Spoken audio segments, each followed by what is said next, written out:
Hey guys, welcome to the 17th lecture of the chapter Animal Kingdom. I am Harish Kumar और इस lecture में हम phylum Hemichordata के बारे में डिस्कस करेंगे। तो चलो ये लेक्चर शुरू करते हैं। देखिए, बात करें हेमिकॉर्डेटा फाइलम की, तो हेमिकॉर्डेटा को ना पहले कंसिडर किया जाता था एक सब फाइलम कॉर्डेटा का।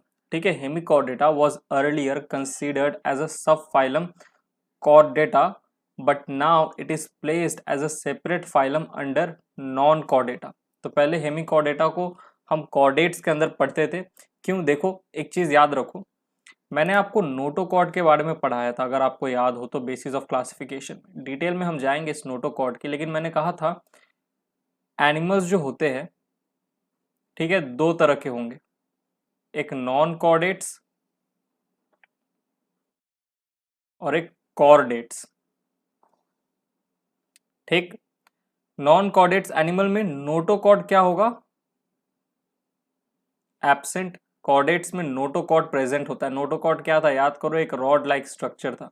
ठीक है, तो हेमिकॉर्डेटा में ना नोटोकॉर्ड नहीं, बट नोटोकॉर्ड की तरह दिखने वाला एक स्ट्रक्चर प्रेजेंट था जिसे कहते हैं स्टोमोकॉर्ड। ठीक, वो डाइजेस्टिव सिस्टम से रिलेटेड है, स्टोमोकॉर्ड। तो साइंटिस्ट को ये बात पता नहीं थी कि ये जो रॉड लाइक स्ट्रक्चर जो है ये नोटोकॉर्ड नहीं है, ये तो एक्चुअली स्टोमोकॉर्ड है। तो शुरुआत में इसे कंसिडर किया जाता था कॉर्डेट्स के अंदर। ठीक है, क्योंकि उन्हें लगता था कि हेमिकॉर्डेटा में नोटोकॉर्ड प्रेजेंट है। वो तो बाद में स्टडी करने के बाद पता चला कि यार ये नोटोकॉर्ड नहीं होता है हेमिकॉर्डेटा में, ये तो स्टोमोकॉर्ड है, जो कि दिखता है नोटोकॉर्ड जैसा, बट नोटोकॉर्ड नहीं है। तो हमने हेमिकॉर्डेटा को कॉर्डेट से हटा के नॉन कॉर्डेट्स में डाल दिया। ठीक है, तो यहाँ पे देखो वही लिखा है, Hemichordata was earlier considered as a sub phylum Chordata. ठीक है, कॉर्डेटा के अंदर पढ़ते थे क्योंकि हमें लगता था इसमें नोटोकॉर्ड प्रेजेंट है, बट वो तो बाद में पता चला कि नोटोकॉर्ड की तरह दिखने वाला एक स्ट्रक्चर है जो कि बहुत ही अलग है नोटोकॉर्ड से, स्टोमोकॉर्ड, जिसका रोल होता है डाइजेस्टिव सिस्टम में। ठीक है, स्टोमोकॉर्ड। ओके, तो फिर कॉर्डेटा से हटा के हेमिकॉर्डेटा को किसके अंदर रख दिया गया? Now it is placed as a separate phylum under non Chordata. एक सेपरेट फाइलम है। ठीक है, नॉन कॉर्डेटा के अंदर आता है हेमिकॉर्डेटा, तो ये चीज ध्यान रखिएगा। अब देखिए, they are connecting link between non chordates and chordates. Chordates और नॉन कॉर्डेट्स के बीच में एक कनेक्टिंग लिंक है। ठीक है, हो सकता है कुछ कुछ फीचर ऐसे हो हेमिकॉर्डेटा के जो कॉर्डेट से मिलते हो, इसीलिए इन्हें कनेक्टिंग लिंक कहा जाता है, क्योंकि हेमिकॉर्डेटा नॉन कॉर्डेट्स के अंदर आते हैं। ठीक है, लेकिन कॉर्डेट्स और नॉन कॉर्डेट्स के बीच में अगर कोई कनेक्टिंग लिंक है, कोई फाइलम है, तो वह है हेमिकॉर्डेटा, क्योंकि हेमिकॉर्डेटा के कुछ फीचर कॉर्डेटा से मिलते जुलते होंगे, अभी आगे हम देखने वाले हैं। ठीक है, तो याद करो, आपको मैंने मोलस्का के अंदर एक एग्जाम्पल पढ़ाया था, नियोपिलीना। नियोपिलीना कनेक्टिंग लिंक था between Annelida and Mollusca. Hemichordata connecting link है between chordates and non chordates. ठीक है, तो ये दो कनेक्टिंग लिंक के बारे में मैंने अभी तक आपको पढ़ाया इस पूरे चैप्टर में, तो ये दोनों चीज ध्यान रखिएगा। वहां तो नियोपिलीना मोलस्का का एग्जाम्पल जो कनेक्टिंग लिंक था बिटवीन एनेलिडा एंड मोलस्का, अगर आप मेरे पुराने लेक्चर अच्छे से देख रहे हो तो आपको याद होगा। ठीक है, और नौटंकी करने के लिए, टाइम पास करने के लिए देख रहे हो तो फिर याद नहीं होगा।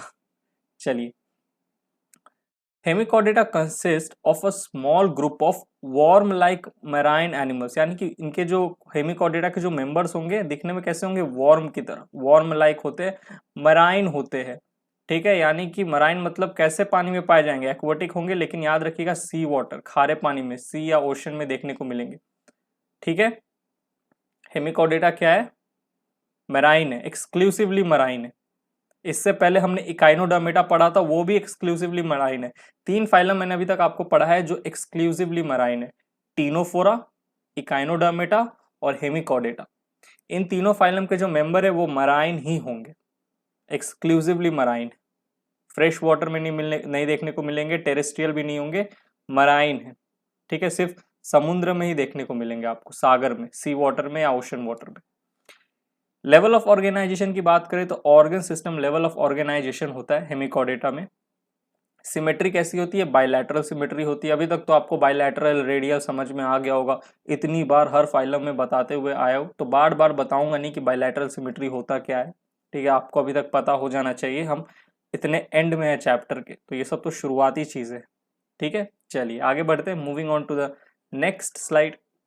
अब जो नेक्स्ट पॉइंट है वो है, ये जो एनिमल होते हैं हेमिकॉर्डेटा के जो मेंबर होते हैं ट्रिप्लोब्लास्टिक होते हैं, यानी कि आपको 3 जर्म लेयर देखने को मिलेगा, बाहर की तरफ एक्टोडर्म, बीच में मीजोडर्म और सबसे अंदर एंडोडर्म। ठीक है, सिलोमेट होते हैं, यानी कि जो बॉडी कैविटी है, जो सिलोम है, it is lined by mesoderm on both the side. दोनों तरफ देखो मीजोडर्म की लाइनिंग है सिलोम के आजू बाजू, तो सिलोमेट है, ट्रू सिलोम है। ठीक, सिलोम भी याद करो दो तरह के होते हैं on the basis of embryonic development, schizocoelom and enterocoelom. Hemichordata कैसे होंगे, एक तो सिलोमेट होंगे, सिलोमेट में भी कैसे सिलोमेट, इंटेरोसिलोमेट। ठीक है, इंटेरोसिलोम होते हैं। 3 फाइलम, इकाइनोडर्मेटा, हेमिकॉर्डेटा और अभी आगे जो हम पढ़ने वाले कॉर्डेटा, इन तीनों में आपको इंटेरोसील देखने को मिलेगा। ठीक है, चलिए, और एनेलिडा, आर्थ्रोपोडा, मोलस्का में शाइजोसील होता है। ऑलराइट, चलो, तो ये सब चीज ध्यान रखते हुए चलना। ये ऐसा नहीं कि नया फाइलम पढ़े रहे तो पुराने फाइलम के बारे में सब भूल जाएंगे, नहीं नहीं, कनेक्ट करके पढ़ो तो चीजें अच्छे से याद रहेगी। चलिए आगे बढ़ते हैं, moving on to the next slide. अब ये जो स्लाइड है ध्यान से सुनिएगा, ठीक है। बॉडी कैसा होता है, वॉर्म लाइक होता है, वॉर्म की तरह दिखने में। देखो बेलानोग्लोसिस इसका नाम है, आगे जाके एग्जाम्पल में आप देखोगे। ठीक, बॉडी कैसा होता है, वॉर्म की तरह होता है, ब्रिटल होता है, बड़ा ही नाजुक होता है और सॉफ्ट बॉडी होता है। ठीक है, बॉडी 3 पार्ट में बटा होता है हेमिकॉर्डेटा का। देखो, एक तो सबसे ऊपर आपको दिख रहा है, इसे कहते हैं प्रोबोसिस। ठीक है, एंटीरियर पार्ट पे सबसे ऊपर देखने को मिलता है एंटीरियर प्रोबोसिस। फिर यहाँ आपको ये कॉलर देखने को मिलेगा, ये जो खुला हुआ पार्ट है ना, ओपन पार्ट है, कॉलर, और सबसे नीचे ट्रंक। ठीक है, अब यहाँ एक जरूरी बात क्या है, देखिए एनसीईआरटी की बात करें तो नई वाली एनसीईआरटी में ना एक गड़बड़ कर दी है एनसीईआरटी ने। अगर एक्चुअली में देखा जाए हेमिकॉर्डेटा मेंबर को, तो नेचर में जब हम हेमिकॉर्डेटा को देखते हैं, इन रियलिटी इस पार्ट को कॉलर कहा जाता है। ये तो प्रोबोसिस है, ठीक है, ये तो ट्रंक है। एनसीईआरटी ने क्या किया, इस खुले हुए पार्ट को लेबल कर दिया कॉलर, लेकिन रियलिटी में जो नेचर में होता है जैसा, इस पार्ट को कॉलर कहते हैं। ठीक है, तो अब देखो एनसीईआरटी ने तो खैर गड़बड़ कर दिया, लेकिन एग्जाम में अगर क्वेश्चन आएगा तो आपको एनसीईआरटी के हिसाब से लेबलिंग करना है। एनसीईआरटी तो भाई अपना मनमर्जी है, वो गलत भी दिया हुआ है तो वैसे ही वो चलेगा। ठीक है, अब एनसीईआरटी इसको कॉलर कंसीडर नहीं कर रहा है, लेकिन एक्चुअली में यही होता है, लेकिन लेबल इसने इस पार्ट को कर रखा है, तो आप भी इसी हिसाब से चलोगे। ठीक है, कुछ कर नहीं सकते, एनसीईआरटी का दबदबा है। चलिए आगे बढ़ते हैं। तो बॉडी याद रखिएगा 3 पार्ट में बटा हुआ है, anterior proboscis, collar and long trunk. चलो moving on to the next slide. अब स्टूडेंट्स बात करते हैं हेमिकॉर्डेटा फाइलम के मेंबर्स की डाइजेस्टिव सिस्टम के बारे में। डाइजेस्टिव सिस्टम कंप्लीट होगा, यानी कि आपको 2 ओपनिंग देखने को मिलेगा, एक माउथ एक एनस। ठीक है, मोस्टली सिलियरी फीडर होते। अब इसका मतलब समझिएगा, सिलियरी फीडर का मतलब क्या होता है, ये टर्म आगे आने वाले लेक्चर्स में बहुत बार आने वाला है, तो मैं आपको यहीं पे समझाते हुए चलता हूँ। सिलियरी फीडर क्या होता है, देखिए एक एनिमल है, ठीक है, जैसे हेमिकॉर्डेटा के मेंबर को हम ले ले तो, ठीक है, हेमिकॉर्डेटा के मेंबर क्या होते हैं, मैराइन होते हैं, पानी में रहते हैं। तो इनके बॉडी से पानी क्या होता है, फ्लो होता रहता है। ये पानी को क्या करते हैं, इनके बॉडी से पानी क्या हो रहा है, फ्लो हो रहा है, पानी को अंदर लेते रहते हैं। मराइन है तो पानी इनके बॉडी के अंदर जाएगा ही, राइट, माउथ के थ्रू जाता है पानी अंदर। अब ये क्या करते हैं, पानी के साथ साथ देखो उनके माउथ में बहुत सारे फूड पार्टिकल्स भी एंटर करते हैं।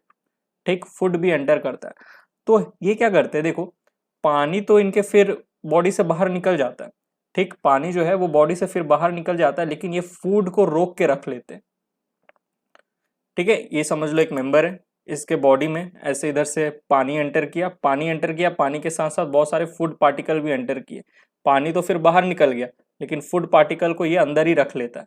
क्यों, क्योंकि भाई उसको खाना है, राइट। तो ऐसे फीडिंग हैबिट को हम कहते हैं ciliary feeding habit. Ciliary feeder होते हैं।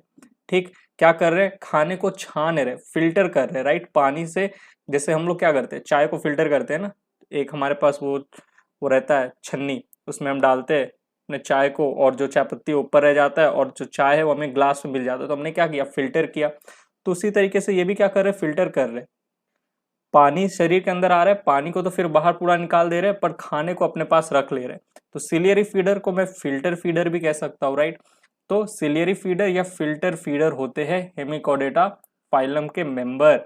ये जो सिलियरी फीडर टर्म है ये आगे और बार बार आएगा, ठीक है, एक दो बार और आएगा, तो आप यहीं पे समझ के चलिए सिलियरी फीडिंग हैबिट क्या होता है, किस तरह का होता है, ठीक। तो डाइजेस्टिव सिस्टम कंप्लीट है, ये चीज ध्यान रखिएगा। सिलियरी या फिल्टर फीडर होते हैं हेमिकोडेटा फाइलम के मेंबर। रेस्पिरेशन की बात करें तो respiration takes place through gills. Gills में भी कैसे gills, pharyngeal gill slits present होते हैं, ये कॉलर पार्ट है, कॉलर रीजन, ऊपर तो एंटीरियर प्रोबोसिस है, ठीक। अब यहाँ पे आप ध्यान दीजिए, यहाँ पे देखिए ऐसे गिल स्लिट्स प्रेजेंट है, फेरेंजियल गिल स्लिट्स, ठीक है, इसके थ्रू रेस्पिरेशन होता है, तो यहाँ पे यही चीज ध्यान रखने वाली है। चलिए आगे बढ़ते हैं, moving on to the next slide. अब स्टूडेंट्स बात करते हैं हेमिकोडेटा में सर्कुलेटरी सिस्टम के बारे में। सर्कुलेटरी सिस्टम ओपन टाइप होता है, ठीक है, ओपन टाइप है, यानी कि वही जितने भी सेल्स है या ऑर्गन है वो सब ब्लड के डायरेक्ट कांटेक्ट में होते हैं, तो इतना याद रखिएगा, सर्कुलेटरी सिस्टम ओपन टाइप है। यहाँ ऊपर की तरफ अपर साइड में देखो आपको हार्ट नजर आ रहा है, तो heart is situated dorsally, dorsal side पे हार्ट होगा। रेस्पिरेटरी पिगमेंट कुछ केसेस में, इन सम केसेस कुछ हेमिकोडेटा के मेंबर के ब्लड में आपको रेस्पिरेटरी पिगमेंट देखने को मिलेगा जिसका नाम है वेनेडियम। ये इतना इंपॉर्टेंट है नहीं, बस यहाँ एक ही चीज इंपॉर्टेंट है याद रखने लायक, वो है ये कि सर्कुलेटरी सिस्टम ओपन टाइप होता है। याद करो कुछ फाइलों में मैंने आपको पढ़ाया था blood contains copper containing pigment haemocyanin, याद है? वैसे अगर आप यहाँ वेनेडियम याद रख सकते हो तो भी अच्छी बात है। आपको अभी याद ही होगा कुछ फाइलम के अंदर हमने देखा था कि copper containing pigment haemocyanin present होता है ब्लड के अंदर। हेमिकोडेटा के केस में रेस्पिरेटरी पिगमेंट प्रेजेंट होता है ब्लड में जिसका नाम है वेनेडियम। ओके, चलिए आगे बढ़ते हैं, moving on to the next slide. अब स्टूडेंट्स इस स्लाइड को एक बार अच्छे से समझिएगा, यहाँ पे कुछ बातें हैं जो आपके कॉन्सेप्ट को क्लियर करेगी। हालांकि वो मैं आपको शुरू में बताते हुए आया हूँ, लेकिन एक बार फिर से बोल देता हूँ, ध्यान रहेगा आपके, ठीक है। हेमिकोडेटा में notochord like structure is found in collar region called buccal diverticulum. याद रखो नोटोकॉर्ड लाइक, नोटोकॉर्ड नहीं, नोटोकॉर्ड लाइक, नोटोकॉर्ड की तरह दिखने वाला एक स्ट्रक्चर प्रेजेंट होता है कॉलर रीजन में, ठीक है, जिसे हम बकल डाइवर्टिकुलम या स्टोमोकॉर्ड कहते हैं, ठीक है, स्टोमोकॉर्ड। ऑलराइट, नोटोकॉर्ड नहीं होता, नोटोकॉर्ड की तरह होता है दिखने लायक। ये स्टोमोकॉर्ड एक्चुअली में होते क्या है, ये आउटग्रोथ होते हैं गट के, तो ये डाइजेस्टिव सिस्टम का पार्ट है, ठीक है, उतना आपको डिटेल में नहीं जाना है। तो याद रखिएगा पहले साइंटिस्ट को क्या लगता था, ये जो स्ट्रक्चर है ये नोटोकॉर्ड है, तो साइंटिस्ट इसे कॉर्डेट्स के अंदर कंसीडर करते थे, कहते थे कॉर्डेट के फाइलम में, ठीक है, कॉर्डेट्स के अंदर, लेकिन कॉर्डेट्स के सब फाइलम में इसे कंसीडर किया जाता था। लेकिन बाद में जाके पता चला यार ये जो नोटोकॉर्ड है ये तो नोटोकॉर्ड है ही नहीं, ये तो नोटोकॉर्ड लाइक स्ट्रक्चर है जो कि एक्चुअली में आउटग्रोथ है गट का, और इसका नाम पड़ा बकल डाइवर्टिकुलम या स्टोमोकॉर्ड।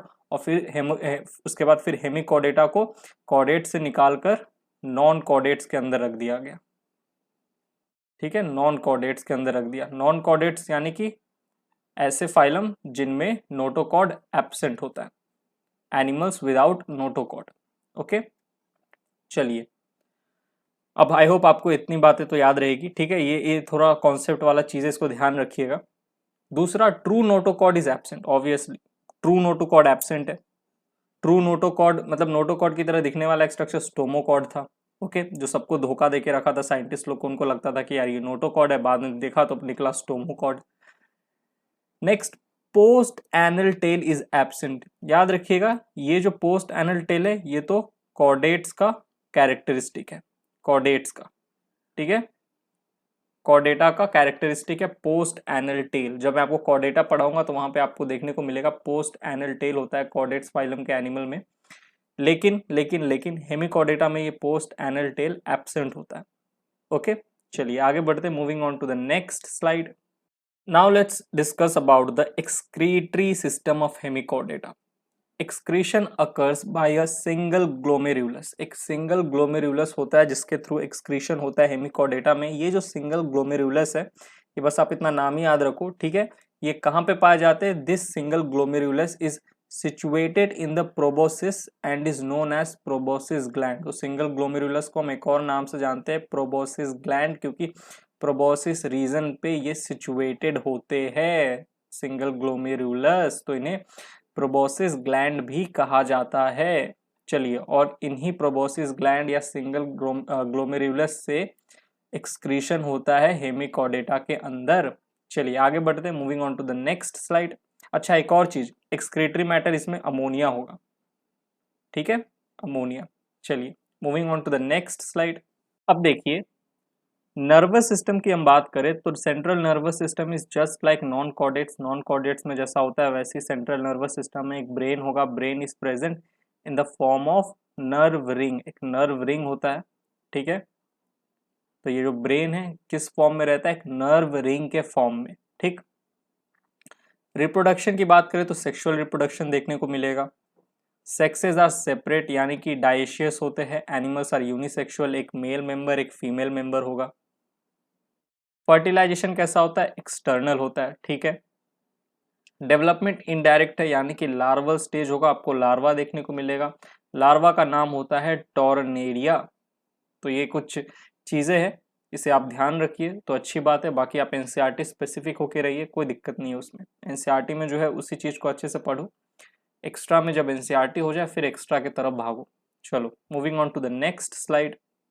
अब बारी आई एग्जाम्पल्स की। एग्जाम्पल्स ऑफ हेमिकॉर्डेटा, सिर्फ 2 एग्जाम्पल्स आपको याद रखने। एक सैकोग्लोसिस, ठीक है, कुछ इस तरीके का होता है देखने का, और दूसरा बलैनोग्लोसिस, ठीक है, टंग वॉर्म या इसे एकॉर्न वॉर्म भी कहा जाता है। तो ये आप ध्यान रखिए, नहीं रखिए कोई दिक्कत नहीं है। एनसीईआरटी में अगर होगा तो याद रखिएगा, नहीं होगा तो नहीं याद रखिएगा, क्योंकि मुझे पता है लेक्चर देखने के बाद सब एनसीईआरटी खोलने वाले हो, राइट। एनसीईआरटी मेन है यार, एनसीईआरटी, बिना एनसीईआरटी के थोड़ी कुछ होगा। लेकिन वही एनसीईआरटी को समझने के लिए आपको लेक्चर देखना पड़ेगा, ठीक। तो बलैनोग्लोसिस एंड सैकोग्लोसिस, ये 2 एग्जाम्पल है हेमिकॉर्डेटा के अंदर, इसे ध्यान रखिएगा। चलिए आगे बढ़ते, सॉरी आगे क्या बढ़ते, लेक्चर खत्म है यहीं पे, यही लास्ट स्लाइड है, सिर्फ 2 एग्जाम्पल थे यहाँ पे। मेरी आदत है ना, हमेशा हर फाइलों में कितने सारे एग्जाम्पल्स होते हैं, तो इसीलिए नेक्स्ट स्लाइड बोलने का आदत हो गया। पर यहाँ देखो बस 2 ही एग्जाम्पल था, एग्जाम्पल्स का बस एक ही स्लाइड है। तो यहीं पे लेक्चर होता है समाप्त। मिलता हूँ मैं आपसे एनिमल किंगडम के अगले लेक्चर में, तब तक के लिए bye, thank you, take care.